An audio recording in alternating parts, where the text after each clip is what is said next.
The following was recorded by JohnLothe and is intended for educational purposes. This recording is not to be sold or distributed for sale. If you wish to support the work and publishing of these recordings, please visit the JohnLothe Patreon page. If you come across these recordings anywhere else without my expressed support, and find that they are requesting donations for presenting this work to you, you will not be supporting the creator by doing so. This is just a friendly warning to anyone who may fall prey to predatory practices I have come across recently.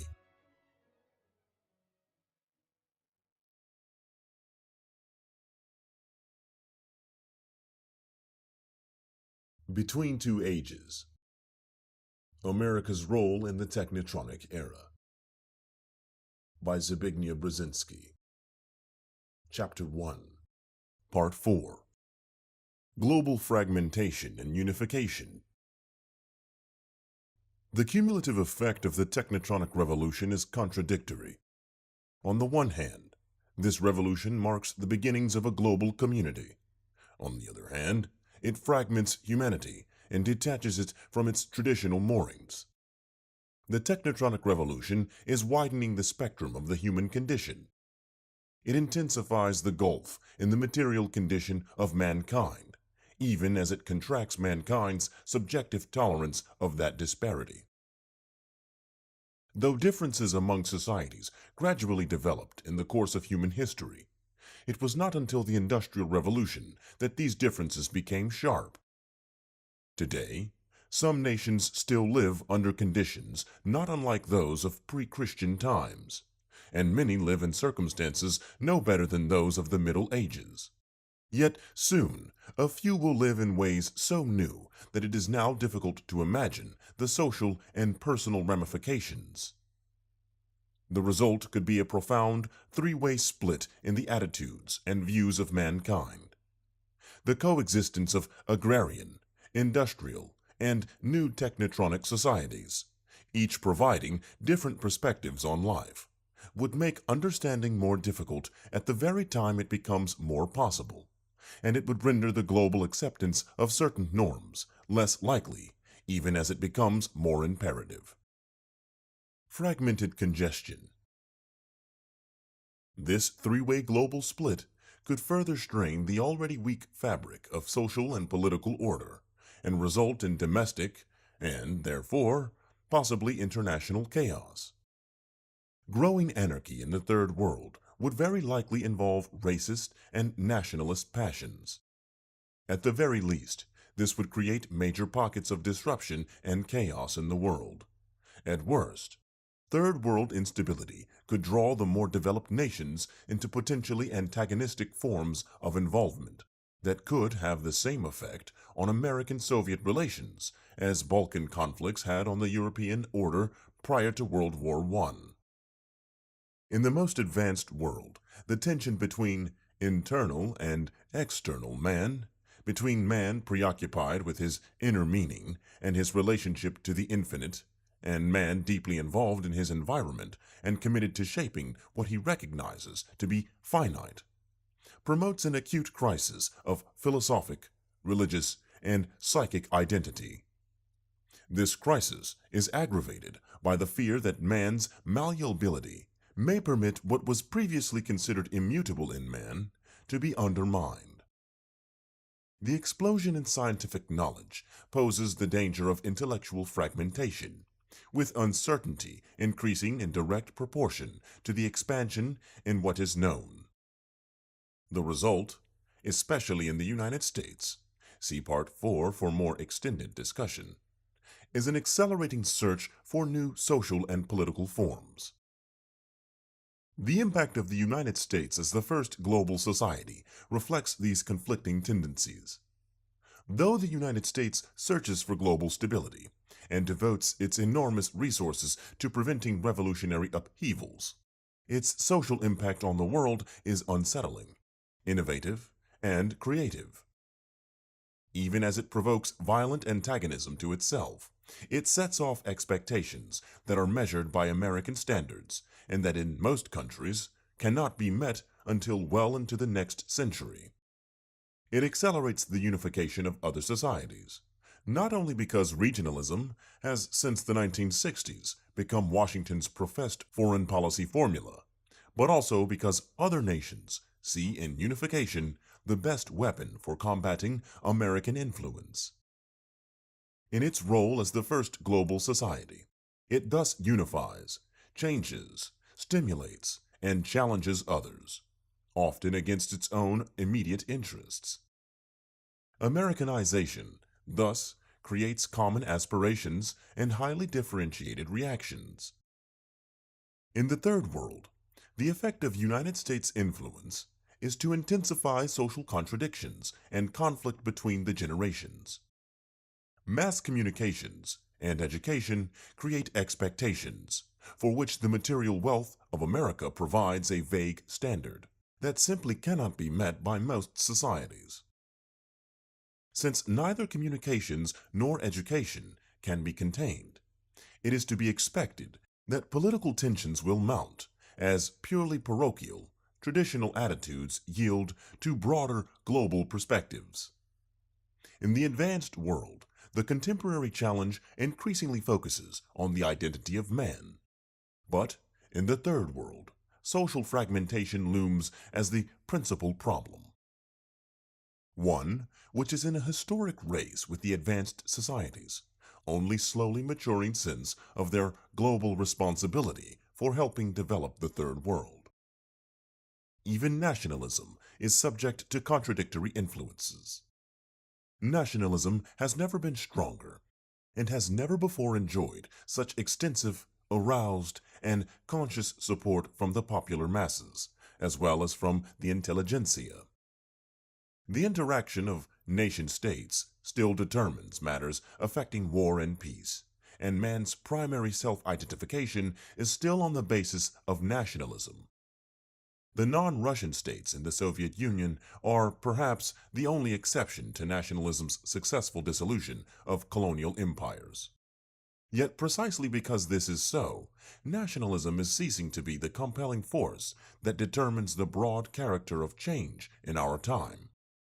Though still the source of many tensions, it is tempered by the growing recognition, shared even by the most nationalist elites, that today regional and continental cooperation is necessary to the fulfillment of many purely national goals. The success of nationalism makes the nation a principal object, but no longer the vital subject of dynamic processes.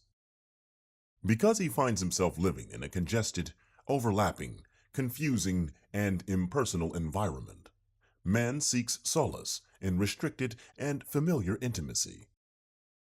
The national community is the obvious one to turn to, and a definition of what a national community is may well become more restrictive as broader transnational cooperation develops. For many peoples, the nation-state was a compromise dictated by economics, by security, and by other factors. An optimum balance was eventually struck, often after centuries of conflict.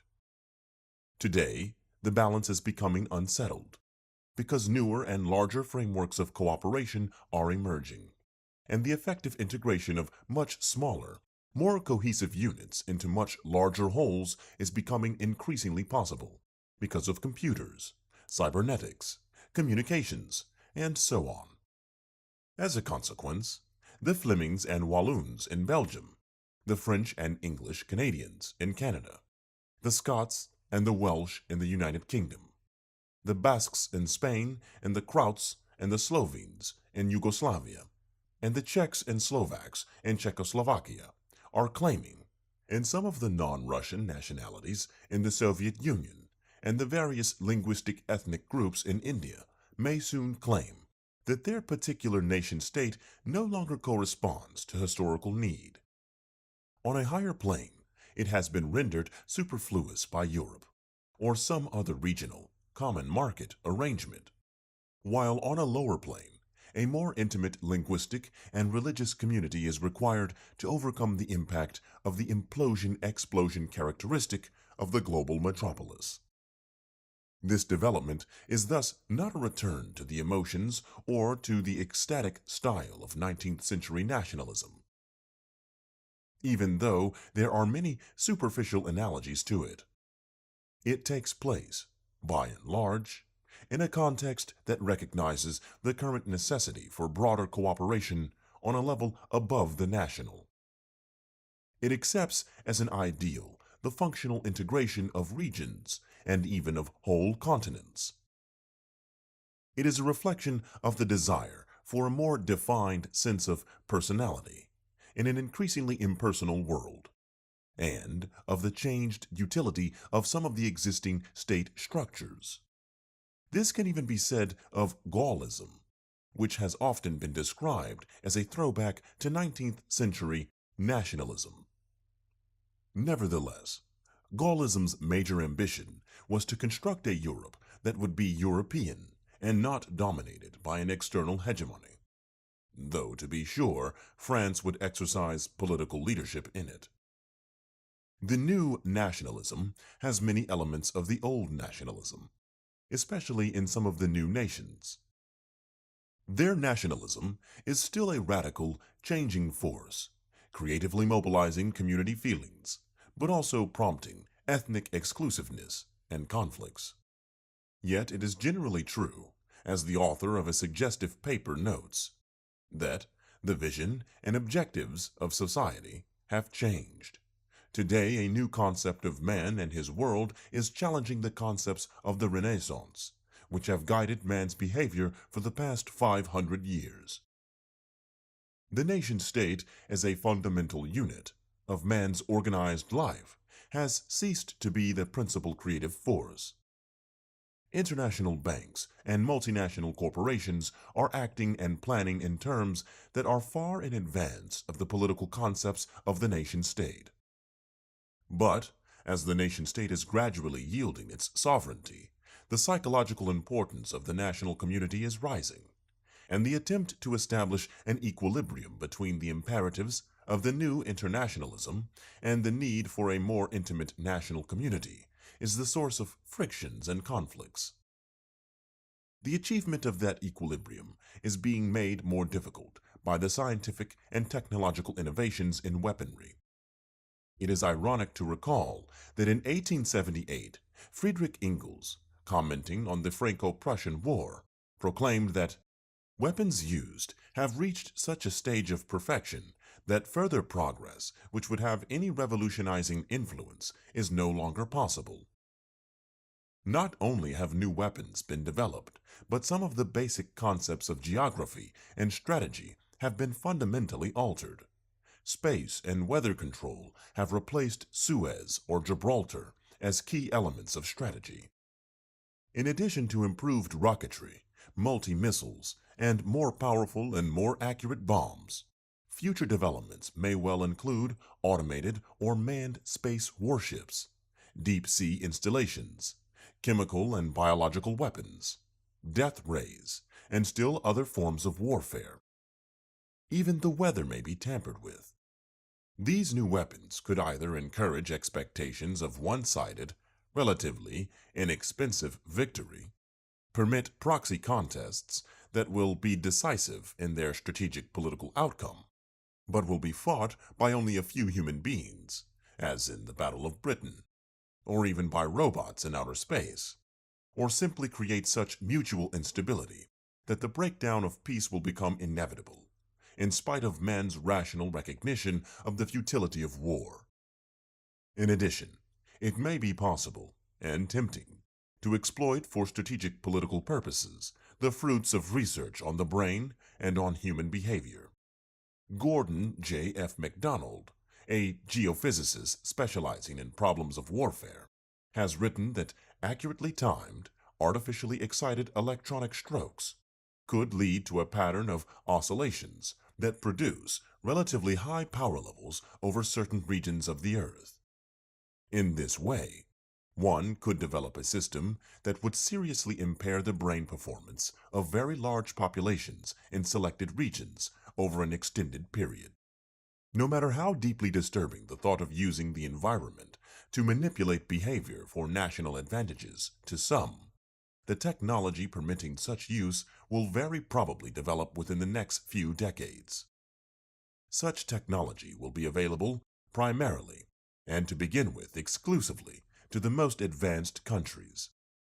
It is likely that in the coming decades, some states in the Third World will have taken major steps toward acquiring, or will have acquired, highly destructive weaponry, even if they are not capable of using it against the major powers without bringing about their own extinction. They may be able and tempted to use it in underworld wars among themselves.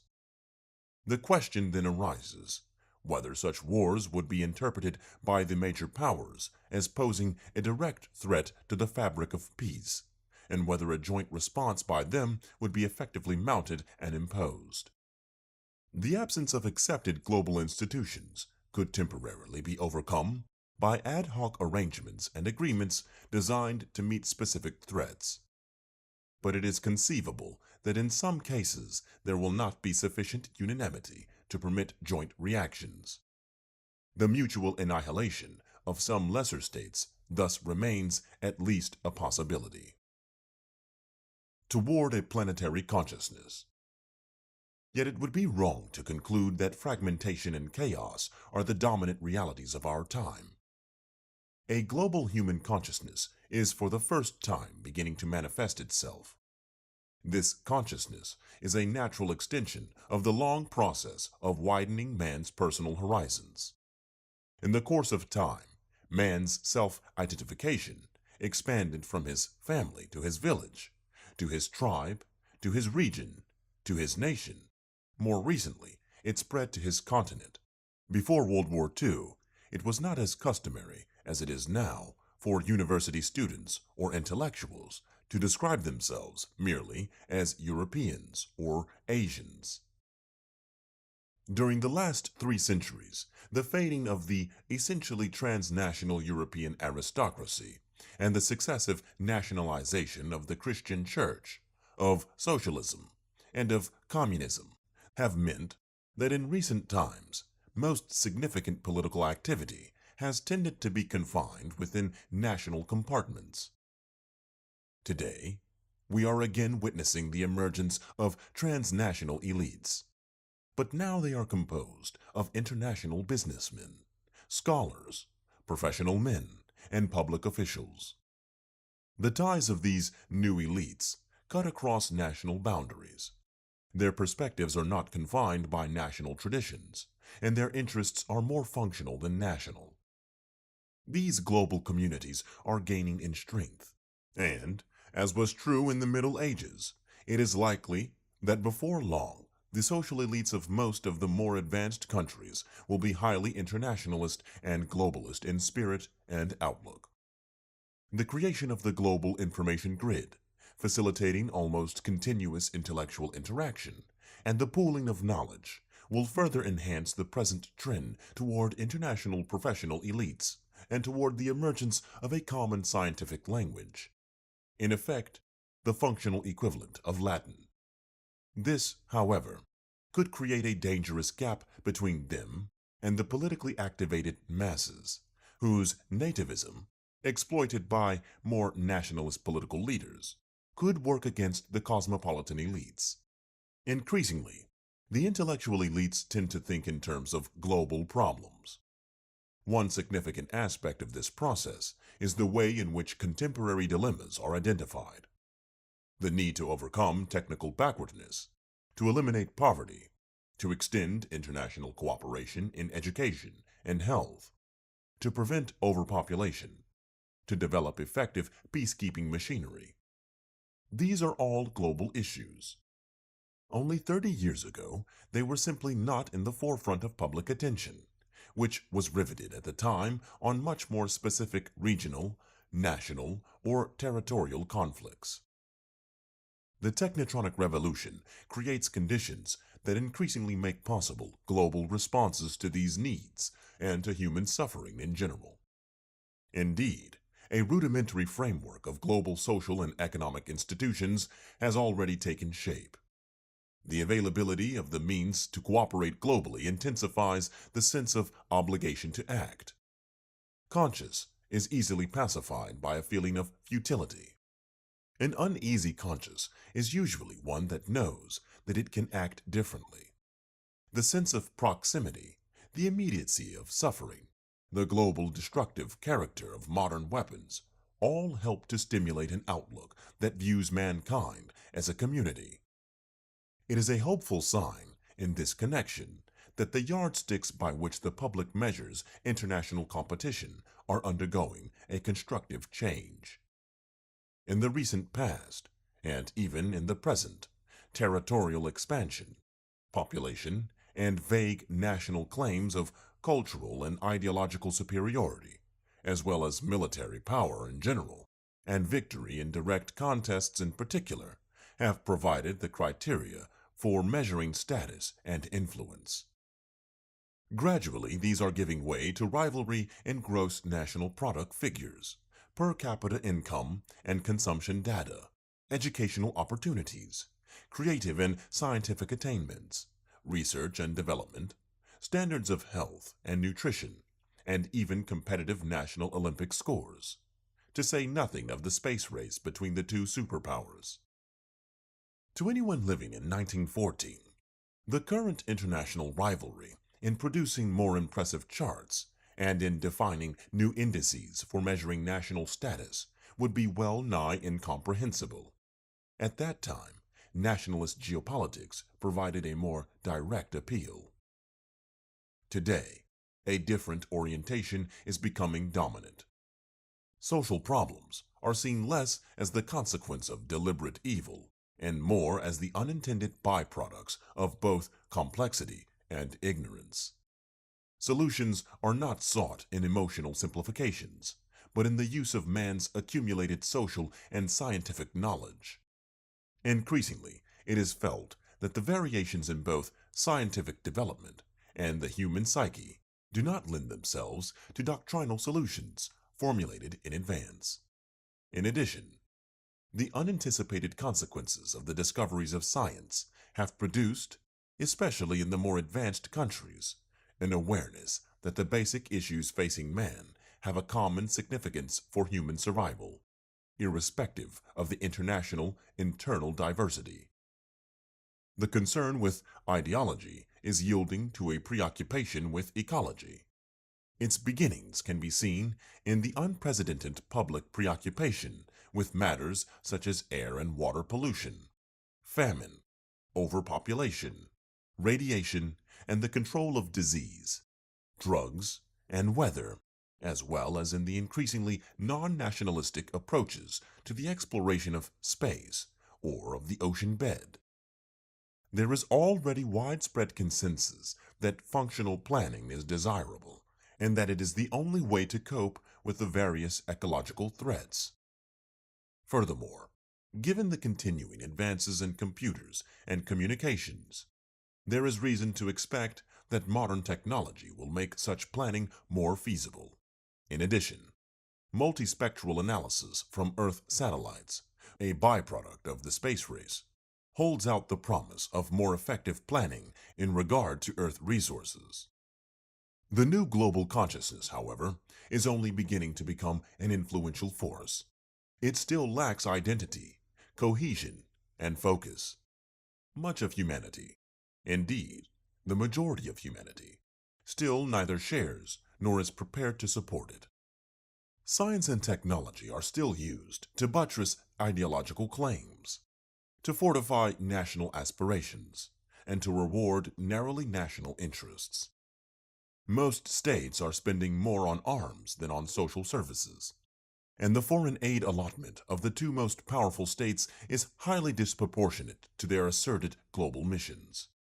Indeed, it can be argued that in some respects the divided, isolated, and compartmentalized world of old had more inner cohesion and enjoyed greater harmony than the volatile global reality of today. Established cultures, deeply entrenched traditional religions, and distinctive national identities provided a stable framework and firm moorings. Distance and time were the insulators against excessive friction between the compartments. Today, the framework is disintegrating and the insulates are dissolving. The new global unity has yet to find its own structure, consensus, and harmony.